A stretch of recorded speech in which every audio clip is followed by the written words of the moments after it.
जय माता दी दोस्तों आज का दिन बड़ा ही महत्व रखता है जो कि आज महालक्ष्मी का व्रत है। और महालक्ष्मी जी जिनके ऊपर प्रसन्न हो जाती हैं वह घर सुख शांति समृद्धि से भर जाता है। तो दोस्तों आइए अब हम सुनते हैं महालक्ष्मी व्रत की कथा। इसके पहले अगर आपने हमारे चैनल को सब्सक्राइब नहीं किया है तो कृपया सब्सक्राइब कर लें और वीडियो के अंत तक जरूर बने रहें। माता महालक्ष्मी की कृपा आप पर जरूर होगी। जय माता दी दोस्तों, आप सभी को महालक्ष्मी व्रत की हार्दिक शुभकामनाएं। आज हम सुनेंगे महालक्ष्मी व्रत की कथा। महालक्ष्मी को प्रसन्न करने के लिए ही महालक्ष्मी व्रत को हम रखते हैं। महालक्ष्मी व्रत भाद्र मास के शुक्ल पक्ष की अष्टमी तिथि को मनाया जाता है और अश्विन माह की कृष्ण पक्ष की अष्टमी को समापन किया जाता है।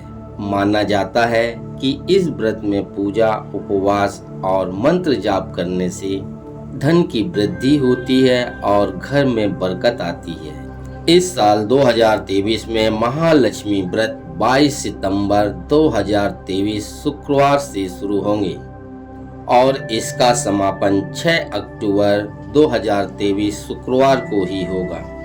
महालक्ष्मी व्रत की शुरुआत जिस दिन होती है उसी दिन ललिता सप्तमी और दुर्गा अष्टमी भी मनाई जाती है। महालक्ष्मी व्रत दुख दरिद्रता का नाश करने वाला व्रत माना गया है। मान्यता है कि इस व्रत को करने से माँ महालक्ष्मी अत्यंत प्रसन्न होती हैं और आर्थिक संकट दूर होते हैं और इस व्रत के प्रताप से खोया हुआ धन, राजपाट, संपत्ति, सम्मान सब मिल जाता है। जब पांडव ने चौपड़ में अपना सब कुछ गवा दिया था तब श्री कृष्ण की सलाह पर पांडवों ने धनदायक महालक्ष्मी व्रत किया था।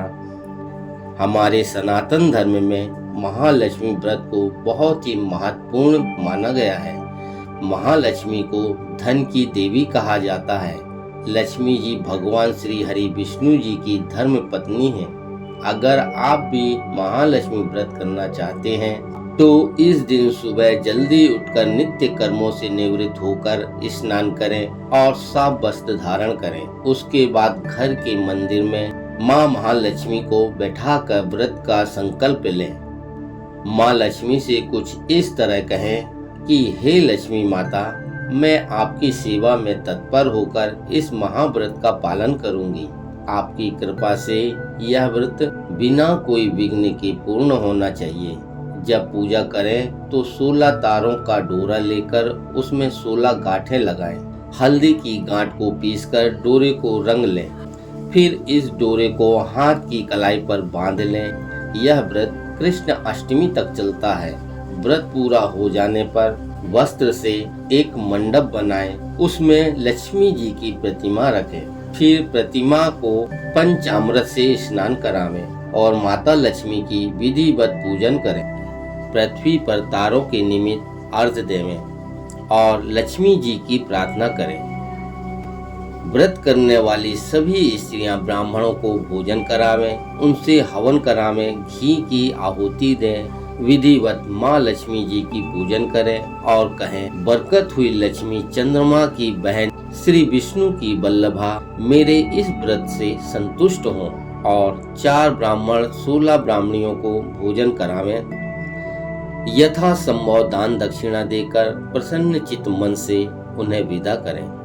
फिर घर में बैठकर स्वयं भोजन करें। इस प्रकार जो व्रत करते हैं इस लोक में सभी सुखों को भोगकर अंत में महालक्ष्मी लोक को जाते हैं। तो आइए अपनी सुख सुविधाओं की कामना करते हुए महालक्ष्मी की व्रत कथा सुनते हैं। प्राचीन काल की बात है, एक बार एक गांव में गरीब ब्राह्मण रहता था। वह नियमित रूप से भगवान श्री हरि विष्णु जी की पूजा किया करता था। उसकी पूजा भक्ति से प्रसन्न होकर एक दिन भगवान विष्णु ने उन्हें दर्शन दिए और कहा कि मैं तुम्हारी पूजा भक्ति से बहुत प्रसन्न हूँ, मांगो, तुम क्या मांगना चाहते हो। तब ब्राह्मण श्री हरि विष्णु को सामने देखकर बहुत ही खुश हुआ और वो श्री हरि विष्णु को प्रणाम करके कहा, हे प्रभु, आपने मुझे दर्शन दिए, मेरे लिए तो इतना ही काफी है। अगर आप मेरी तपस्या से इतने प्रसन्न हैं तो मैं ये चाहता हूँ कि लक्ष्मी जी मेरे घर पर निवास करें। ब्राह्मण की बात सुनकर श्री हरि बोले, मैं तुम्हें एक उपाय बताता हूँ, ध्यान पूर्वक सुनना। यह कहकर विष्णु जी बोले, मंदिर के सामने रोजाना एक स्त्री आती है जो यहाँ आकर उबले बनाती है, उसे अपने घर आने का निमंत्रण देना। वे महिला ही देवी महालक्ष्मी है। लक्ष्मी जी का तुम्हारे घर आने के बाद तुम्हारा घर धन और दौलत से भर जाएगा। यह कहकर भगवान श्री हरि वहां से चले गए। ब्राह्मण यह सुनकर बहुत ही खुश हुआ। दूसरे ही दिन सुबह 4 बजे उठकर मंदिर के सामने बैठ गया। फिर थोड़ी ही देर बाद में एक महिला वहां पर उबले थापने के लिए आई। तब ब्राह्मण ने उस महिला से निवेदन किया और निमंत्रण देते हुए कहा, आप हमारे यहाँ चलो। तब ब्राह्मण की बात सुनकर लक्ष्मी जी समझ गई कि यह सब विष्णु जी के कहने पर ही हुआ है। तब लक्ष्मी जी ने ब्राह्मण से कहा कि तुम ऐसा करो कि महालक्ष्मी व्रत करो। 16 दिन तक व्रत करने और 17वें दिन रात्रि को चंद्रमा को और तारों को अर्घ्य देने से तुम्हारा घर धन दौलत से भर जाएगा और तुम्हारे सारे मनोरथ पूर्ण होंगे। तब ब्राह्मण देवी लक्ष्मी के कहे अनुसार लक्ष्मी जी का व्रत और पूजन किया और देवी को उत्तर दिशा की ओर मुख करके महालक्ष्मी को पुकारा। तब लक्ष्मी जी ने अपना वचन पूरा किया। इस तरह ब्राह्मण महालक्ष्मी व्रत करने से धन धान्य से संपन्न हो गया। कहा जाता है कि तभी से 16 दिन तक महालक्ष्मी का व्रत किया जाता है। इस व्रत को पूरे विधि विधान से करने पर वे व्यक्ति की सारी मनोकामनाएं पूरी होती हैं। अब हम महालक्ष्मी की दूसरी कथा सुनेंगे। द्वापर युग की बात है। सौराष्ट्र में उस समय भद्रसुखा नाम के एक राजा हुआ करते थे।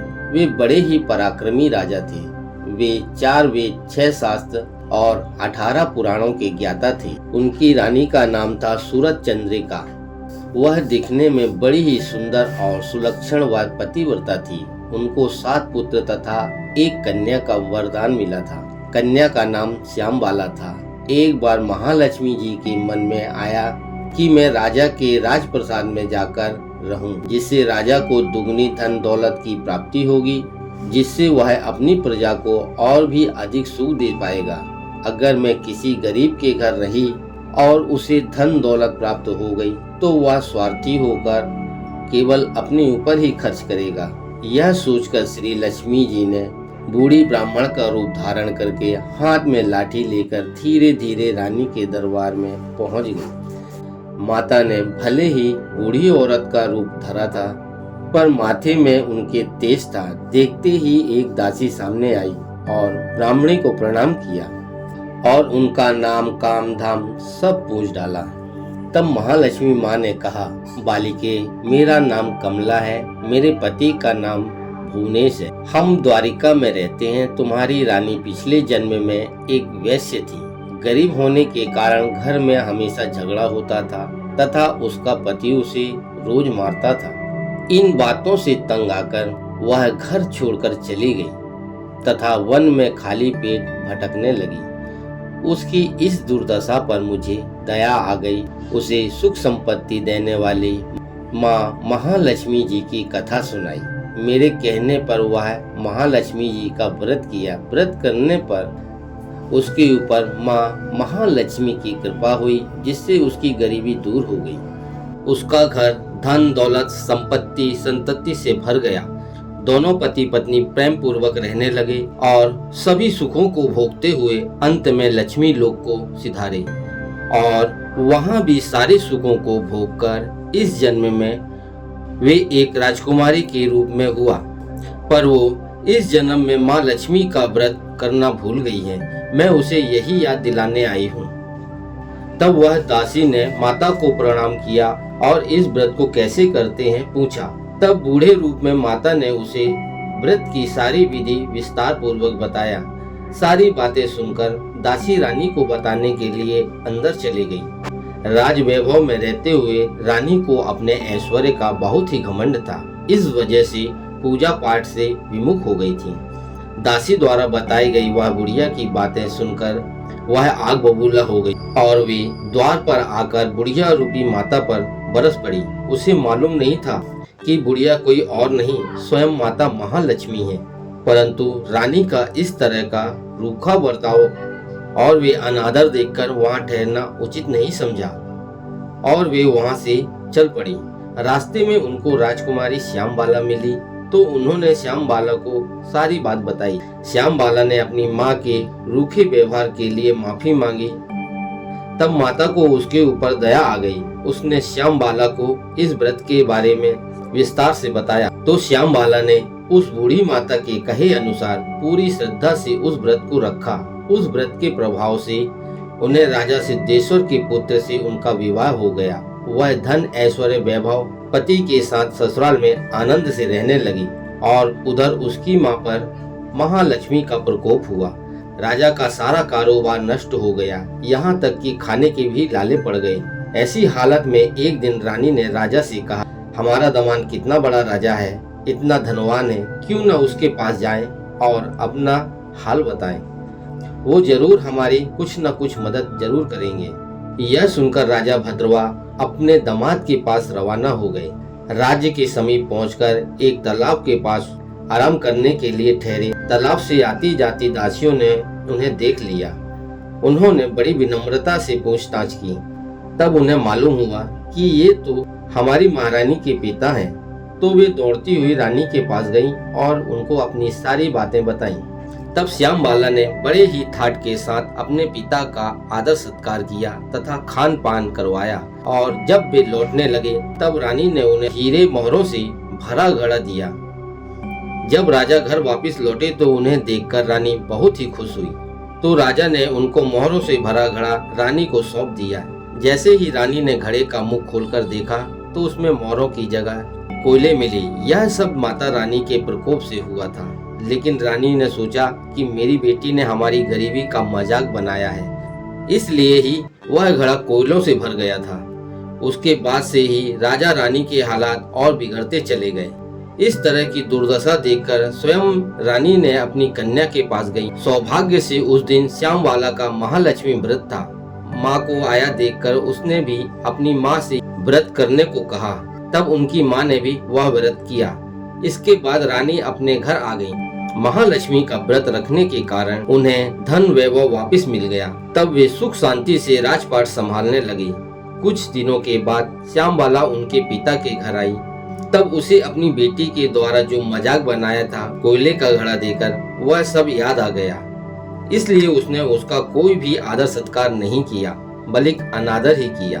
पर श्यामबाला ने उनका इस बात का कोई भी बुरा नहीं माना। वह अपने घर लौटने लगी। तब वह अपने पिता के घर से थोड़ा सा नमक ले लिया और तो कुछ उसकी माँ ने उसे दिया नहीं था। जब वह वापस घर आई तब उसके पति ने उनसे पूछा, आप अपने पिता के घर से क्या लेकर आई हो? तब श्यामबाला बोली, मैं तो सार लेकर आई हूँ। तब उसके पति ने पूछा, इसका क्या मतलब हुआ? श्यामबाला ने बोला, थोड़ा धीरज रखो, सब कुछ मालूम हो जाएगा। उस दिन उसने सारा भोजन बनाया पर भोजन में नमक नहीं डाला और खाने के लिए परोस दिया। राजा ने जैसे ही खाना खाया, बिना नमक का खाना होने के कारण स्वाद ही नहीं आया। फिर श्यामबाला ने वही नमक लाकर थोड़ा सा डाल दिया। भोजन स्वादिष्ट हो गया। तब श्यामबाला ने कहा, यही है मायके से लाया हुआ सार। तब राजा को उसकी बात अच्छी लगी और वे हंसी खुशी मजाक करते हुए भोजन करने लगे।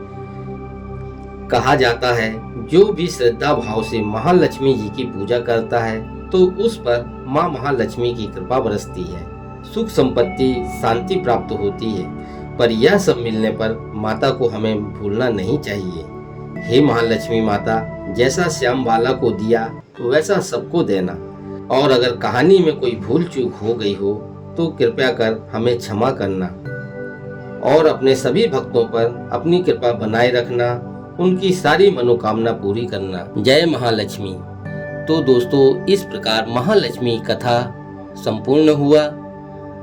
अगर आपको हमारी वीडियो अच्छी लगी हो तो लाइक करें, शेयर करें और सब्सक्राइब जरूर करें।